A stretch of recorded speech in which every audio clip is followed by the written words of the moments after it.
tal? Buenas tardes amigos de DBB Noticias, los saco como todos los días desde la ciudad de Londres, Pascual Raúl Zárate Gil. Antes de comenzar, los queremos invitar como todos los días que entren a nuestro portal de noticias, dbbnoticias.com, un portal que tiene el propósito único de mantenernos informados de los distintos acontecimientos locales, federales e internacionales.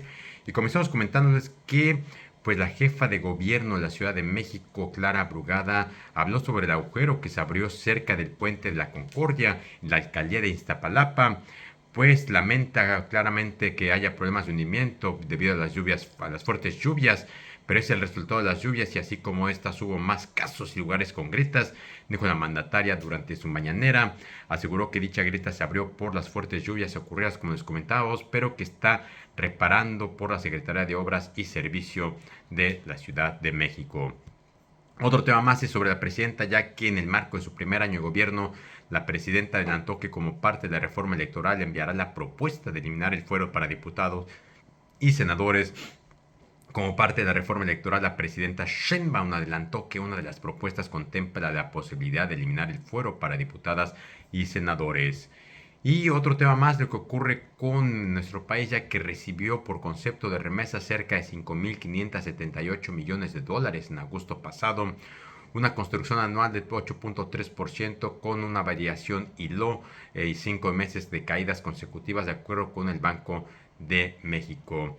Y bueno, ya el día de hoy les comentamos prácticamente tenemos a nuestro invitado, el doctor señor Vergara Nava, el cual nos envió una cápsula denominada el problema no es la reforma a la ley de amparo. Doctor, ¿qué tal? ¿Cómo está? Muy buenas tardes. Atención, estamos por iniciar nuestra especialidad en Parmenas Centro de Estudios. Especialidad en interpretación, argumentación y redacción jurídica.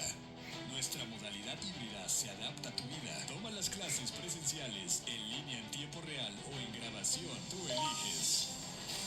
Olvídate de cargas pesadas, solo entregarás un ensayo final por materia y tendrás 2 semanas para hacerlo. Además, disfruta de múltiples beneficios como modalidades de pago flexibles, todas las clases quedan grabadas, profesores con amplia experiencia y estudios de doctorado, acceso a conferencias, seminarios y cursos extra y sobre todo excelencia académica. No lo pienses más, forma parte de Parmenas Centro de Estudios y lleva tu preparación al siguiente nivel. Parmenas Centro de Estudios.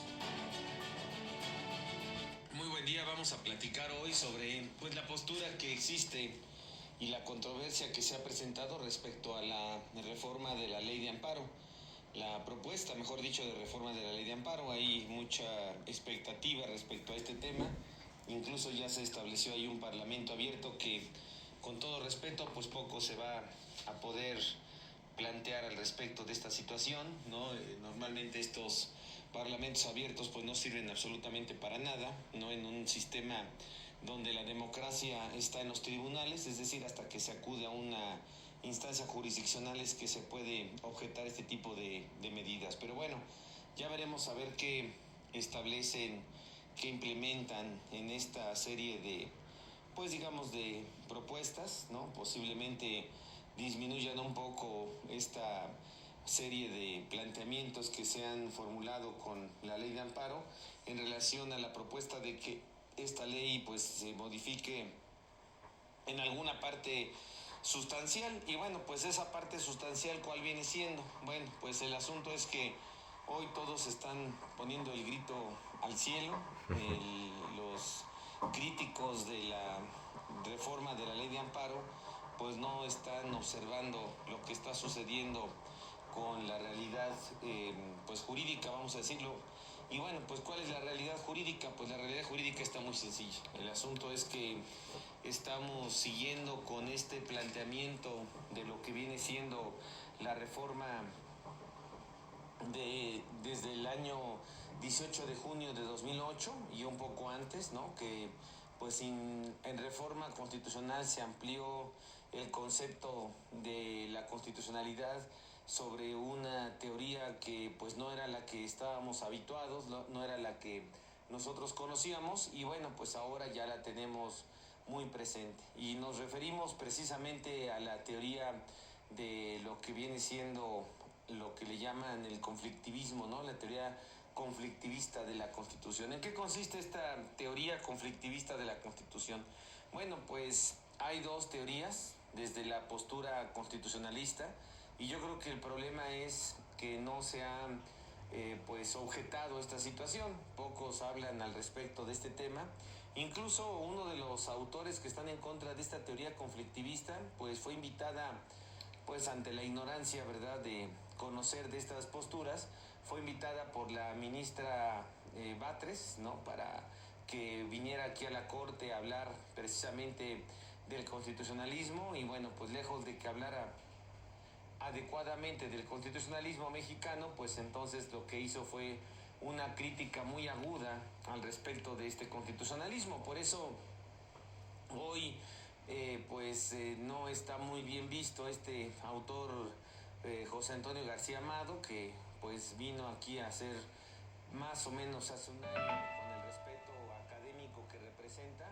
Bueno, pues vino a hacer una serie de observaciones en relación a cómo se está planteando el constitucionalismo aquí en México, que dicho sea de paso, pues no es una situación que solamente se dé en México, no es algo que esté exclusivamente previsto en México, sino que es de lo que se ha estado presentando durante pues mucho tiempo en América Latina en general. Y bueno, pues ¿de qué podríamos hablar al respecto de este constitucionalismo? Bueno, pues hay dos posturas, y precisamente por eso las críticas que se están presentando, mientras no sean críticas académicas, donde lo que se plantee es la modificación de la postura constitucionalista, y en ese sentido busquemos una serie de, pues digamos, de regulaciones distintas a lo que viene siendo este constitucionalismo, bueno, pues entonces mientras seguiremos en las mismas condiciones. Y bueno, pues el asunto es que actualmente hay dos posturas constitucionalistas, una la teoría coherencista y otra la teoría conflictivista. Son dos teorías de las cuales diríamos que la primera, que es la teoría coherencista, pues hace mención de que la Constitución, como su nombre lo dice, pues está manteniendo una coherencia en cuanto a sus disposiciones, en cuanto a sus regulaciones, ¿no? Hay coherencia en la Constitución, todos los derechos se van de alguna manera conformando, y bueno, pues el asunto es que en esta teoría lo que hay es un borde, hay una frontera entre un derecho y otro. Por lo tanto, pues no significa que se estén violando los derechos, sino que se van complementando. En esta teoría coherencista, pues diríamos que estamos ante la presencia de una especie de rompecabezas, donde todas las piezas de la Constitución se van conformando poco a poco para hacer una sola estructura. En cambio, cuando hablamos de la teoría conflictivista, pues decimos que los derechos se van contradiciendo poco a poco, se están oponiendo unos a otros en los casos concretos. Y entonces lo que corresponde es analizar cuándo un derecho se aplica y cuándo se aplica otro derecho. Eso es lo que corresponde a la teoría conflictivista. Y bueno, en ese orden de ideas, pues la teoría conflictivista lo que establece precisamente es la facultad que tiene entonces el juzgador de determinar cuándo se le da preferencia a un derecho y cuándo se excluye la procedencia de otro derecho. En ese orden de ideas, entonces encontramos que hay dos tipos de posturas, una donde los derechos se van contradiciendo y otra donde los derechos se complementan. En la postura en México, pues es que los derechos se van contradiciendo, digamos, en caso por caso. Y eso implica que en cada caso, pues los juzgadores tengan que determinar qué derecho debe de prevalecer sobre otro, que es a lo que todos mejor que yo saben que se le llama la ponderación. Y bueno, pues en este tema de la ponderación, pues hay que escoger a qué derecho se le da preferencia y cuál se excluye. Esto implica, por lo tanto, que estemos ante la presencia de una gran cantidad de conflictos que se vuelven muy casuísticos y que entonces va a depender del caso en particular para decir qué derecho tiene preferencia y qué derecho no tiene, y esto basado en la ponderación judicial. La ponderación entonces es una serie de argumentos a través de la argumentación, que es una técnica del convencimiento, nos va a permitir decidir cuándo se le da preferencia a un derecho y cuándo se excluye ese derecho. Y entonces, hoy estamos precisamente ante este conflicto en relación a estos derechos, este conflicto que tenemos relacionado precisamente con que México ha asumido esta postura, esta teoría conflictivista, y entonces las reformas constitucionales que hemos tenido al respecto, que son las reformas que corresponden al 18 de junio del 2008, al 6 de junio del 2011, al 10 de junio del 2011, ¿sí? A lo que viene siendo la reforma que corresponde a la última reforma, diríamos, es la que corresponde al 15 de septiembre del 2010, ¿no? Y que todas estas reformas pues van encaminadas precisamente a lo que es esta serie de cambios que han implicado que estemos ante la presencia de que los tribunales estén permanentemente realizando este juego de la ponderación. Y entonces lo que la doctrina alemana, que es la que establece esta teoría conflictivista, la teoría alemana hace mención de la importancia de que solamente en ciertos casos se pueda ponderar. Bueno, pues aquí en México estamos ponderando sobre todos los casos, ponderando sobre todas las situaciones, y entonces nos encontramos ante la problemática de que esta ponderación representa entonces una serie de juegos que no nos permiten, pues de alguna manera, hacer más objetivas las decisiones judiciales. Por lo tanto, un derecho puede tenerse en primer lugar en un caso en particular, y otro derecho, y ese mismo derecho en otro caso, pues entonces queda en segundo lugar, y por lo tanto pues no se va a tutelar, no se va a proteger. Ese es el gran problema que tenemos entonces con lo que hoy estamos viviendo en relación al derecho constitucional. ¿Qué es lo que sucede con esta teoría conflictivista? Pues que se va a tratar de proteger los derechos en la mayor medida posible, que es lo que establece la teoría alemana, la teoría conflictivista, la postura de Robert Alexi, de Mariana Suela y de todos estos autores españoles, alemanes, que hacen mención de la necesidad de darle la mayor protección, pero en la medida de lo posible. Y entonces, cuando topamos con la mayor protección en la medida de lo posible, pues entonces nos encontramos con la problemática de que pues estos derechos fundamentales pues no están tan bien cimentados, no están tan bien cimentados para que siempre se resuelva a favor de ellos.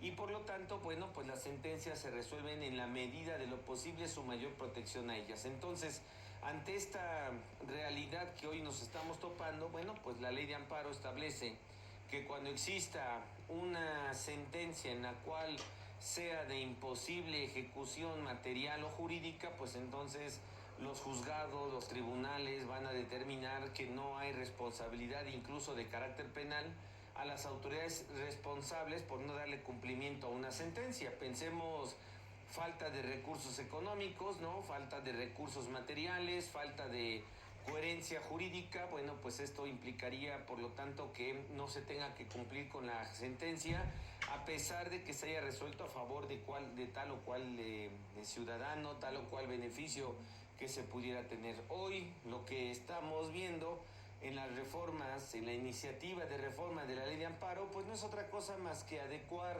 nuestra ley de amparo a lo que viene siendo esta teoría conflictivista. No es una situación extraordinaria, es algo muy común, pero como no se asume esta revisión de las reformas desde el punto de vista teórico, pues entonces lo que pasa es que muchos de los que estudian, analizan, ¿no? Verifican esta reforma, pues entonces lo que hacen es que ponen el grito en el cielo, se desgarran las vestiduras, pero en realidad lo que necesitamos para una adecuada administración de justicia, para que sea más eficaz el juicio de amparo, pues no es una teoría conflictivista, sino es una teoría coherencista. Y esa teoría coherencista nos permitía que este rompecabezas se pueda complementar. Esta serie de derechos fundamentales que no se contradicen, sino que cada uno es una pieza fundamental en un sistema jurídico. Bueno, pues es lo que necesitamos. Es precisamente cambiar la teoría más que cambiar la iniciativa de reforma a la ley de amparo. El problema es que si no se ve desde ese punto de vista, pues por eso cualquiera se espanta, cualquiera corre, ¿no? Cualquiera se preocupa.